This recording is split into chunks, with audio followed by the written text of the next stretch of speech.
Question number 26 MCQ।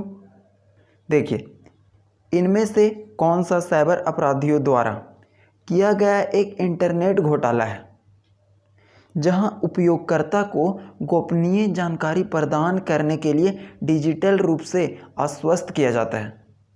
तो किस तरीके के द्वारा साइबर अपराधी है वो इंटरनेट घोटाला करता है जिसमें सीक्रेट चीज़ यूजर से मांगा जाता है? तो ऑप्शन नंबर इसका बी करेक्ट हो जाएगा, फिशिंग अटैक। आप लोगों को फिशिंग अटैक के बारे में बताया भी गया था कि इसमें जो क्रिमिनल होते हैं वो क्या करते हैं कि सबसे पहले आपका विश्वास जीतते हैं। जैसे कि आप लोग भी देखते होंगे कि बहुत सारा फ्रॉड कॉल आता है कि आप लोगों को 5 लाख रुपया मिलेगा, लेकिन उससे पहले आपको पर्सनल डिटेल देना पड़ेगा, आपका अकाउंट नंबर, आधार नंबर, ये सब चीज़ें मांगा जाता है। तो वहाँ पे यही बोला जा रहा है कि गोपनीय जानकारी प्रदान करने के लिए कोशिश किया जाता है। तो ऑप्शन नंबर बी, फिशिंग में विश्वास जीता जाता है, राइट। जहाँ पे ऑप्शंस में हिंदी का ज़रूरत होगा वहाँ पे दे दिया जाएगा, इन सब का हिंदी सेम ही होता है। नेक्स्ट वन देखते हैं, क्वेश्चन नंबर 27। निम्नलिखित में से कौन सा कदम साइबर अपराधियों द्वारा डेटा का उल्लंघन करने का कदम नहीं है? साइबर क्रिमिनल किस तरीके का प्रयोग नहीं करता है डाटा को उल्लंघन करने के लिए? तो ऑप्शंस देखिए, एक्सफिल्ट्रेशन जिसका हिंदी होता है बहिर्वाह, मतलब बाहर से प्रयोग करता है ताकि डेटा को चुराया जा सके। दूसरा है रिसर्च एंड इनटू गैदरिंग, मतलब वो रिसर्च भी करता है कि किस तरीके से किसी भी सिस्टम का डेटा को अपने अंदर चुरा लिया जाए। तीसरा number attack the system, system पे तो वो डायरेक्ट अटैक भी करता है, लेकिन यहाँ पे बोल रहा है कि नहीं करता है। तो फिक्सिंग द बग्स, और बग्स का मतलब वायरस होता है। जब आपके सिस्टम के अंदर जब वायरस घुस जाता है तो उसको ठीक करने का कोशिश वो नहीं करता है, क्योंकि अगर ठीक करेगा तो उसको तो घाटा हो जाएगा, क्योंकि जो उसका मकसद होगा वो पूरा नहीं होगा। तो बग्स को वो ठीक नहीं करता है।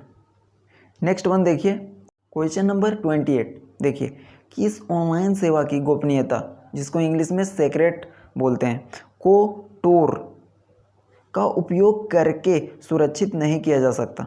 तो फोर्स ऑप्शन दिए गए हैं।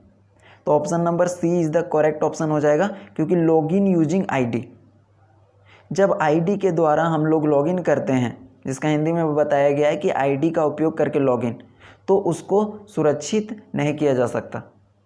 क्योंकि आप लोग भी अगर किसी एप्लीकेशन को डाउनलोड करते हैं तो उसमें आप किसी को भी अपना लॉगिन आईडी को शेयर कर देते हैं, तो उसके द्वारा तो सुरक्षा प्रदान नहीं किया जा सकता है, क्योंकि आप किसी को भी अपने पर्सनल आईडी को शेयर कर देते हैं।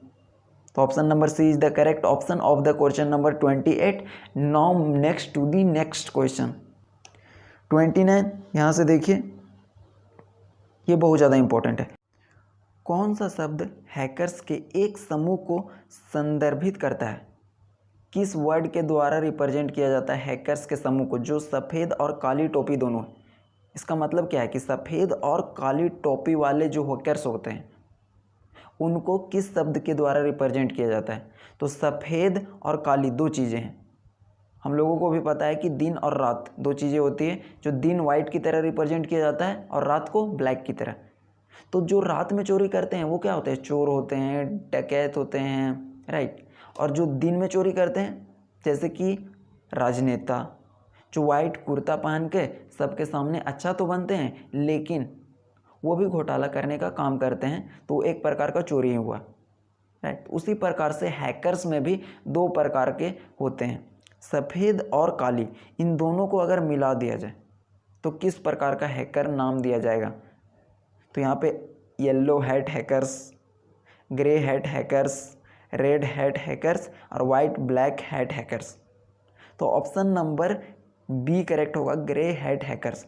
अगर ब्लैक और वाइट दोनों टोपी के रिप्रेजेंट करेगा तो ग्रे शब्द के द्वारा उन दोनों को एक साथ बताया जाना चाहिए। तो option number B is correct. 29। 30 देखते हैं, कौन सा ईमेल हैकिंग से संबंधित हैकिंग टूल नहीं है? तो इनमें से कौन सा टूल ईमेल हैकिंग से रिलेटेड नहीं है? तो यहाँ से नाम से हम देख के पता कर सकते हैं, यहाँ ईमेल हैकिंग से रिलेटेड नहीं है। तो मेल पासवर्ड, ये तो लिंक है। ईमेल फाइंडर प्रो, ये भी उसी के जैसा मिल रहा है, मेल पास व्यू, जिसका हिंदी भी बताया गया। और ऑप्शन नंबर डी सेंडी, ये देखिए, ये ईमेल हैकिंग से रिलेटेड वर्ड नहीं है या फिर टूल नहीं है। तो option number D is the correct option of question number 30। Now next to the next one and the question number 31। देखिएगा क्वेश्चन नंबर 31, मोबाइल सिस्टम में निम्नलिखित में से कौन सा DDoS मालिक द्वारा साइबर हमले को ट्रिगर करने की प्रतीक्षा करता है?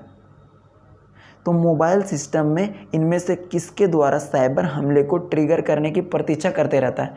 वो मौका खोजता है कि किस तरीके से जो यूजर है वो उसको मौका दे दे ताकि वो एक बार में अटैक करे और सिस्टम से जो भी important documents, files, videos, photos हैं वो सभी को अपने अंडर में कंट्रोल में ले ले। और आप लोगों को भी पता है कि यदि आपके पर्सनल चीज़ों को या फिर आपके किसी भी डॉक्यूमेंट को या डाटा को ले लेगा तो फिर वो कितनी बड़ी समस्या आपके लिए खड़ा कर सकता है। तो इसका ऑप्शन नंबर ए हो जाएगा, बॉट नेट्स। और इन सब का जो हिंदी है ना वो सेम टू सेम है। ये वर्म्स का मतलब कीड़े होते हैं, ये आप लोगों को बता दिएगा। वायरस मतलब वायरस, प्रोग्राम मतलब प्रोग्राम, और botnets. Option A is correct. कौन सा सबसे कम मजबूत सुरक्षा एन्क्रिप्शन मानक है? इनक्रिप्शन स्टैंडर्ड, एन्क्रिप्शन मानक का मतलब। तो इनमें से सबसे कम मजबूती किसके द्वारा प्रोड्यूस किया जाता है, किस टूल के या वेबसाइट के द्वारा दिया जाता है? तो यहाँ से देखिए WPA3, WPA2 और WPA, ये तीनों एक जैसा है। और यहाँ पे 1 है, यहाँ पे 2 है, यहाँ पे 3 है। तो ये अलग अलग वर्जन्स होता है। लेकिन यहाँ पे देखिए WEP है, तो ये सबसे कम सुरक्षा प्रदान करता है। तो ऑप्शन नंबर डी करेक्ट हो जाएगा, क्योंकि यहाँ पे पूछा गया कि कम मजबूत सुरक्षा एन्क्रिप्शन मानक कौन सा है। तो WEP, जिसका फुल फॉर्म होता है वायर्ड इक्विवेलेंस प्राइवेसी। W से वायर्ड, E से इक्विवेलेंट और P से प्राइवेसी। और इसका फुल फॉर्म होता है WPA। तीनों में WPA है, उसका फुल फॉर्म होता है WiFi protected access, WiFi protected access. तो ऑप्शन नंबर डी है, वो सबसे कमज़ोर होगा। और अगर सबसे मजबूत पूछ दे तो WPA। ये सब जो 3, 2 लिखा गया है ना, ये अलग अलग वर्जन को रिप्रेजेंट करता है। उसके बाद नेक्स्ट देखते हैं, कौन सा स्टक्स नेट है, विच इज स्टक्स नेट। तो 4 ऑप्शन दिया गया, बताना है कि इनमें से कौन सा स्टक्स नेट्स के अंतर्गत आता है। तो option number C is the correct, worms, जिसका हिंदी मतलब कीड़ा होता है। एंटीवायरस तो आप जानते हैं, वायरस भी जानते हैं, ट्रोजन भी जानते हैं। तो वर्म्स, जिसका हिंदी मतलब कीड़ा होता है, ये सी इज द करेक्ट ऑप्शन कि स्टक्स नेट कौन है। उसके बाद देखते हैं, रिमोट कंप्यूटर पर कौन सा ऑपरेटिंग सिस्टम चल रहा है। तो रिमोट कंप्यूटर पर कौन सा ऑपरेटिंग सिस्टम चल रहा है, यह निर्धारित करने के लिए निम्न में से कौन सी एथिकल हैकिंग तकनीक का उपयोग किया जाता है। तो इनमें से कौन सा एथिकल हैकिंग होता है जिसके द्वारा ये पता किया जाता है कि कोई भी कंप्यूटर सिस्टम पे कौन सा ऑपरेटिंग सिस्टम चल रहा है। जैसे कि यदि कोई हैकर किसी के डेटा को चुराने का कोशिश करता है और वो अगर उसके डेटा को चुरा लिया, लेकिन वो बाद में क्या हुआ ना कि पकड़ा गया। अब जब वो पकड़ा गया तो उसके सिस्टम में कौन सा ऑपरेटिंग सिस्टम चल रहा है, इसको पता करने के लिए लॉक तोड़ना ज़रूरी होता है। तो लॉक तो टूटता नहीं है, उसके लिए ऑपरेटिंग सिस्टम फिंगरप्रिंट का यूज किया जाता है। ऑप्शन नंबर ए इसका हो जाएगा कि ऑपरेटिंग सिस्टम फिंगरप्रिंट का यूज किया जाता है ताकि ये पता लगाया जा सके कि रिमोट कंप्यूटर पर कौन सा ऑपरेटिंग सिस्टम चल रहा है और उसके डाटा को फिर एक्सेस किया जाता है। नेक्स्ट देखते हैं, and the last one of this video, निम्न में से कौन सा डेटा लीक होने की संभावना को कम कर सकता है। तो इनमें से कौन सा है ना वो डेटा को लीक होने की संभावना को कम कर सकता है। तो steganography, option number A correct हो जाएगा। अगर इसका हम लोग बार बार यूज करेंगे तो ये कम कर सकता है क्या, डेटा को लीक होने से। तो इस टूल को यूज करना चाहिए ताकि डेटा कम से कम लीक हो। तो आज देखें हम लोग 35 क्वेश्चंस तक। नेक्स्ट वीडियो में मिलते हैं, तब तक के लिए थैंक यू।